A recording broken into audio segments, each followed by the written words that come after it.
Minister. It's wonderful to be here in Sri Lanka. I just touched down a few hours ago, and I already feel immersed in the warmth and hospitality of your dynamic country, your dynamic and welcoming people. When you reminded me in our meeting that we only met for the first time in February of this year, I had to pinch myself because I feel in such a short time we have together been able to cooperate already on so many issues, both bilaterally in terms of the relationship between the United States and Sri Lanka, but also on shared collective security and accountability challenges that exist in the broader international community. Sri Lanka has become a real partner of the United States at the United Nations.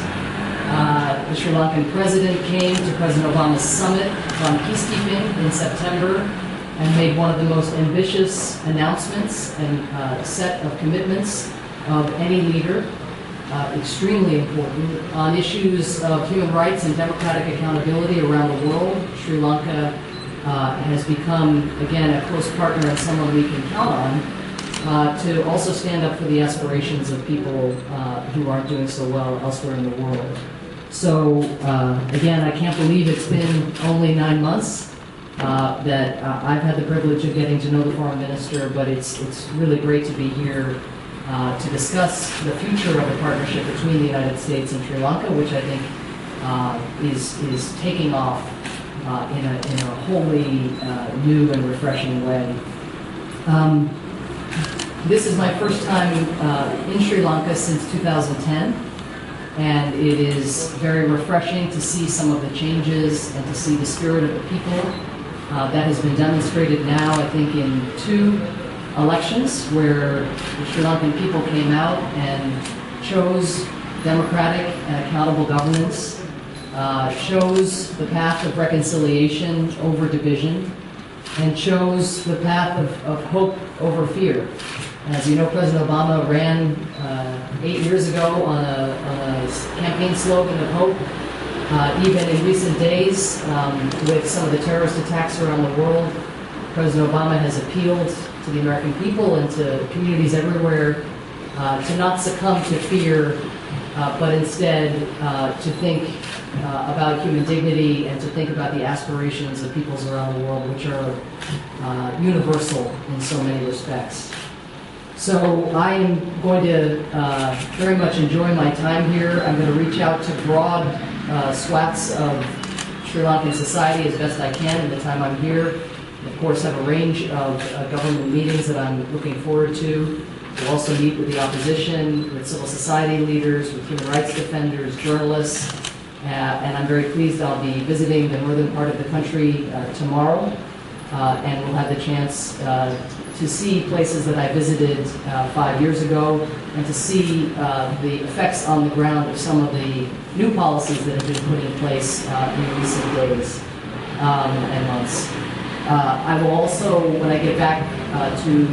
this great city, I will have the privilege of doing a town hall with students to try to hear from young people about how they see the path forward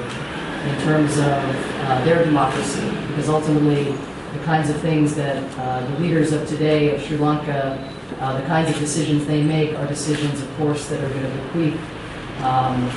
we hope, a vibrant and ever more prosperous Sri Lanka to the young people of today. And those young people will have a huge hand in shaping that future. The last thing I'd just like to say is, which I shared with the minister and his team in our bilateral meeting, but I would just share with the Sri Lankan people, which is the world is watching what is happening in Sri Lanka far more closely, I think, than any of you can imagine. The changes that have been put in place in a very complex and diverse political environment over the course of the last 9 or 10 months have grabbed the world's attention. To give just one example that I shared with the minister, the president's intentions to dilute the powers of the presidency at a time where all around the world we have leaders who are trying to extend their powers, end term limits, change their constitutions in order to ensure that they have more power. This is a breath of fresh air and extremely important in terms of strengthening the checks and balances in Sri Lanka, but also extremely important in sending a signal around the world for how important checks and balances are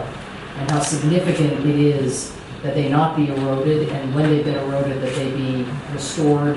and strengthened. And there's a lot of there are a lot of difficult things that are happening around the world, as we've seen with the attacks in Paris and yesterday in Bamako, Mali, before that in Beirut, Baghdad, and Ankara.